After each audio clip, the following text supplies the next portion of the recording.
Former Mr. Bungle member Theobald Legnol was just convicted on first-degree murder charges 3 days ago.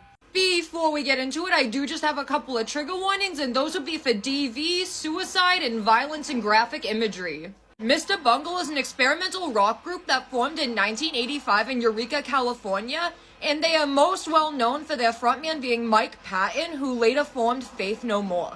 Theo was a founding member of the band, having played saxophone and clarinet for them from 1985 until 1996, and he left the band due to what he vaguely described only as creative differences. However, bassist Trevor Dunn has opened up and talked a little bit more about exactly why Theo left the band.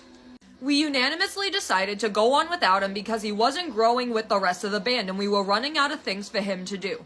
He got pissed off and I haven't heard from him since. After leaving the band, he pursued a career in financial technology. Now for the juicy shit. Theo had been with his girlfriend Alex Kamakailani Herman since 2017, and the pair would split time between their two homes, with Theo's being in Capitola and Alex's being in El Cerrito. An initial missing person report was filed for Alex on December 12, 2023 after she failed to attend a family gathering in Hawaii. Theo was immediately questioned by the police, in which he was extremely uncooperative, and this led to him becoming a person of interest. Alex's remains weren't found for 28 days, but on January 2nd, her remains were found in Tilden Regional Park in Berkeley, California. She was found underneath a pile of rocks, and a rope was found next to her body. It was later revealed that this rope was a noose that Theo had used to attempt to take his own life at the scene, but ultimately failed. Upon this discovery, on that day, Theo was arrested under suspicion of first-degree murder. Theo's trial started in early September and lasted a total of 6 weeks. Throughout the investigation, many people were questioned, including Theo's ex-wife of 17 years, in order to try to piece together what could have led up to all of this. It was revealed that Theo is a drinker, and when he drinks, he becomes angry, aggressive, and unpredictable. 4 weeks into the trial, some of the most disturbing evidence imaginable was discovered. An audio recording was found on Alex's phone that lasted about 3 hours, and this recording captures Alex's final hours. And it is absolutely disturbing because all you hear is how she was fighting and begging for her life. The audio starts off with Theo playing piano and being upset because Alex didn't want to go out and play pool with him because she had to work early the next morning. Minutes later, Theo can be heard threatening Alex, saying, "I could mash your fucking brain." Things escalate and Alex can be heard gasping for air, screaming "stop it" over 50 times while Theo is strangling her for 5 minutes. And throughout this, he's saying, "Why should I stop?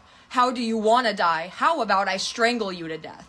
Her Apple Watch additionally captured her last heart rate on December 4th, 2023, which is the same night of the murder.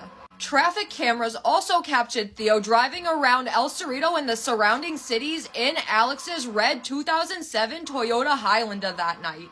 Her workplace then also confirmed that the last time she was seen at work was on December 4th. After this evidence was presented to the jury, it took them just 1 day to come to the guilty verdict, which was then delivered on Friday, October 11th.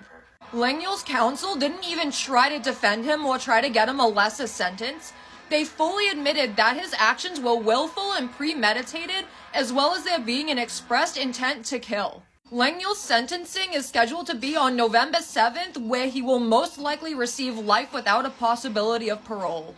This dude is a sick fuck that deserves to be behind bars for the rest of his fucking life. I hope he knows what happens to men who commit violence against women in prison, cause he's in for a fucking ride. That's all I got for you today. Thank you so much for watching. What other true crime cases within metal and rock would you like me to cover? All of my links are in my bio, and goodbye and gatekeep.